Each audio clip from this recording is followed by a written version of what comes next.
We live in a supply and demand society where we put the importance of money ahead of the importance of the environment. There is a fight going on greater than John Cena against The Rock, and there is still time to fix this. Since 1970, 3 billion of our birds are gone due to a loss of habitat, an increase in infrastructure, and their worst enemy, people. Over 150 species have disappeared over 5 centuries, and over 1,400 species are under the threat of extinction today. Houston is the second worst city for migratory birds in America, and it has only gotten worse as this bustling city expands. Now that you know this, how can we solve it? Hello, my name is Adoriam DeWalt and I am an ambassador in Girl Scouts. And what my Girl Scout Gold Award is about the war on birds and how we can solve it. As you can see from the previous video, it's pretty bad. It's pretty bad. So in order for us to help this, I wanted to do workshops at events, camps, and with organizations to promote the whole cause to communities and the people. So how can we be more bird friendly? Well, today in this video, I just wanted to share 3 simple ways and trinkets you can make at home for little to no cost so we could just make our backyards more bird friendly, especially since over 55% of Houstonians in Houston have backyards. So here's one way how you can make a birdhouse, a bird feeder, and a drip system. Let's go. Hello everybody! Hi Tom and Jerry. Alright, now here's a little preview. We have a beautiful, elegant, one-of-a-kind, man-made by 7-year-olds birdhouse made out of PVC pipe. It is elegant for your backyard, any type of property you have. Nice and sleek, modernistic design. Let's get on with the tutorial. First, you need the base. The base is a PVC pipe. I got this at Lowe's. This is a 10-footer and I just cut them in equal parts. This is 7.5 inches in length and it is 4 inches. Alrighty, next up you need treated wood that's weatherproof. It's gonna be around 1 centimeter in length and around 13 centimeters in height. I got mine at Lowe's, a 5 foot, really nice. You also need a cap for the body of your bird house. This is so birds won't fall out. Yeah. Next, you're going to need your hooks. These are eye hooks. You have some cheaper ones on Amazon, or you can get the ones I have at Home Depot. But any hook is good as long as you can hang up your birdhouse to a tree. But moving on, you need glue. Super glue, which is Loctite. I love it. Best thing, you need a wooden peg. I got this at Lowe's for 93 cents. It's a whole foot. It's really nice. And that should be it. Moving on with the tutorial. Okay, so on the main body, you need around a 1/2 inch hole at the top and around a 3/8 inch hole at the bottom. This is to make sure that you have your wooden peg and a nice low door for the birdhouse. Next, we're going to cover the bottom part of the body with super glue, and we're going to put that PVC cap at the bottom. This is our little flooring.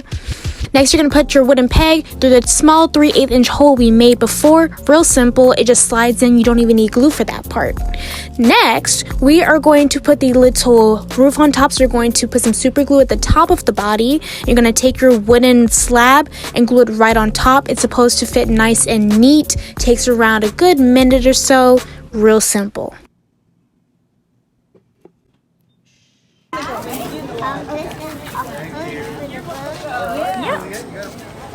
You get to perch on this little thing and get into the house easier.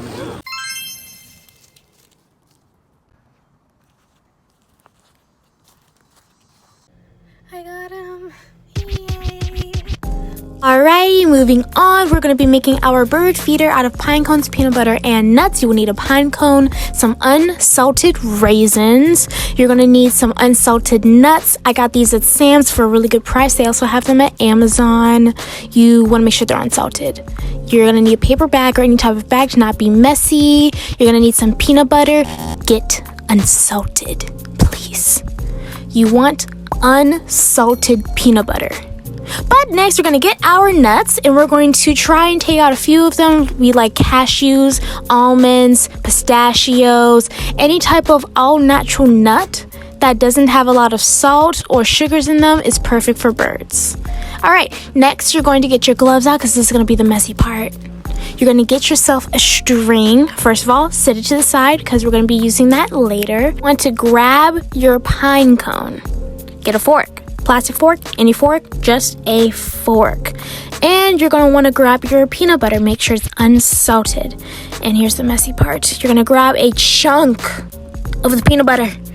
You're going to try your best to get it in the grooves of the pine needles.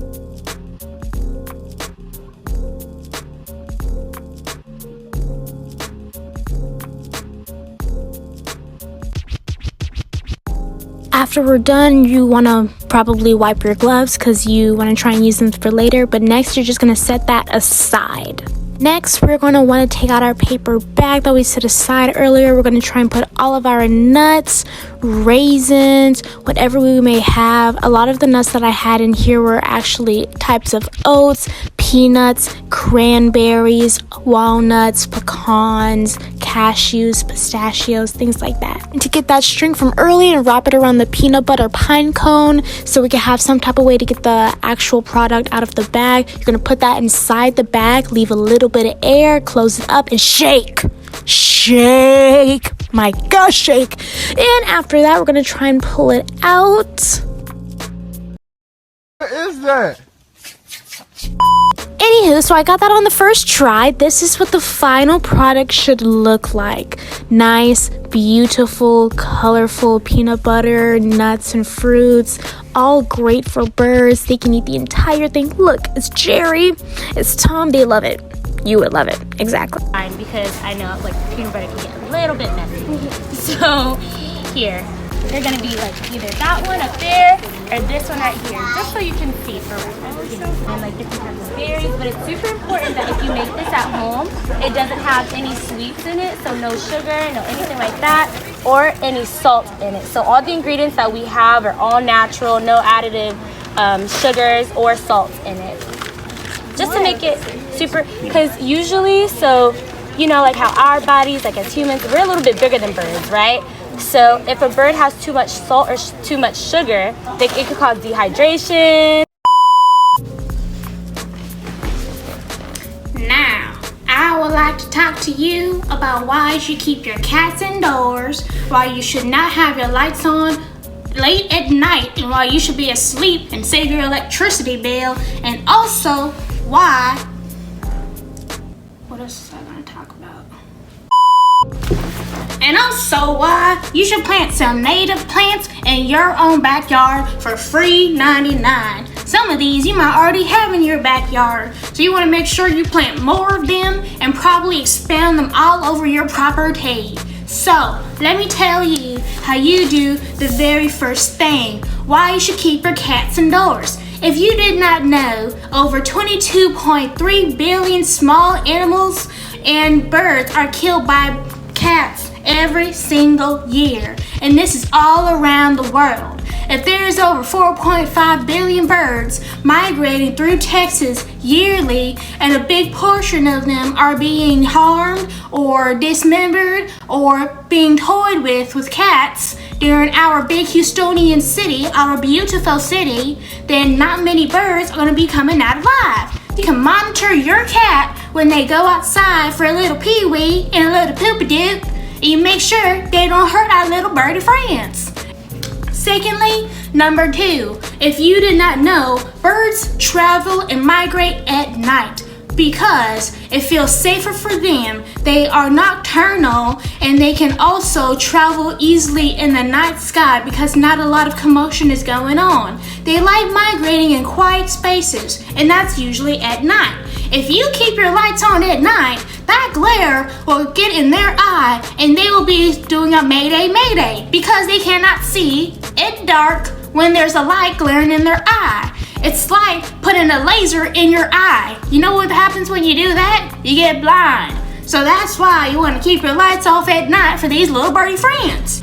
Last but not least, this is why you need to plant native plants in your backyard or your front yard or your neighbor's yard. It really doesn't matter. As long as you plant some more of these, I feel like it's gonna be real good. Now, I'm gonna give you the best piece of advice my sheriff cell can ever say. You can't have native birds without native plants, because our plants are our food source and system and for our economy and our ecosystem. Anywho, back to what I was saying. Look at this infographic I made for y'all. It's going to be down in the description below. I'll make sure it's all linked to all resources whenever you want to see what you can plant in your backyard in your community. You see, these are real simple ways we can make our backyards, front yards, our whole entire community more bird friendly. And that's as simple as that, folks. I don't know what else to say other than I broke my nail. So I hope you have a great one. Make sure you listen to your parents, because your parents are very smart. And make sure you say bird friendly. All right, okay, goodbye. Although I said we were going to make a drip system, I wanted to show you different ways to make water systems in your backyard. Right here is a donated bird bath given to me by the owner of the garden, and I'm just cleaning and refurbishing it to its original state. It's a real simple task, and I feel like it's a really big step whenever you're trying to implement more water, because water ultimately gives you birds, and that's exactly what it gave us. It turned out perfect, a wonderful project, and after this, I want to show you a small little update. It turned out wonderful. Hello, and today we're going to the bird bath. It's been around a month or two since I officially put it up, and we're just going to go ahead and check on it. Alright, so today we're just checking on the bird bath, and as we can see, we have a little bit of bugs in here, which means they love the water. We can see a little bit of algae building up, so I'll be sure to clean that up with a scrub later on tomorrow. And I just want to do a good little checkup to see how it's going around in the ecosystem. So far, it looks really good. As I promised before, this is what a drip system should look like. It is basically a hose wrapped around a tree with the bucket at the bottom to collect water over time. You want to make sure the water is dripping and not trickling out of the hose. But I also have information down in the description below for you to get more info on how you can make this at home for free.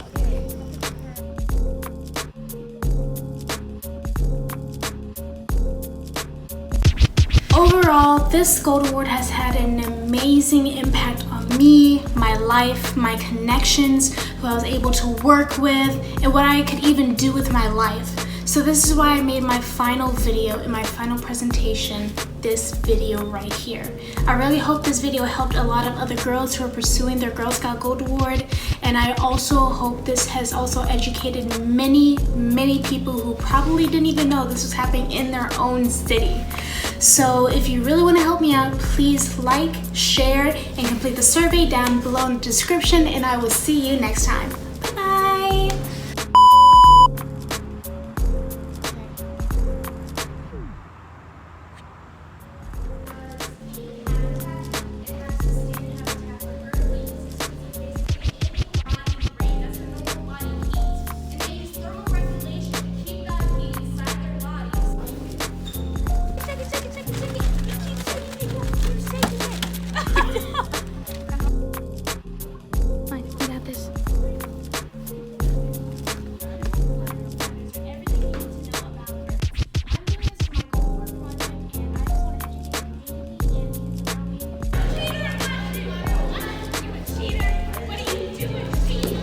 Right now, I am at 7 Challenger Memorial City Park, and I'm here with Don Carter.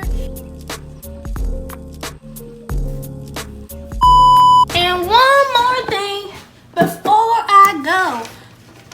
Tom and Jerry, they wanted to say a nice little goodbye to you folks, so make sure you say goodbye to Tom and Jerry, okay? This is Tom and this is Jerry. They love you. Goodbye. Bye-bye. Bye, folks.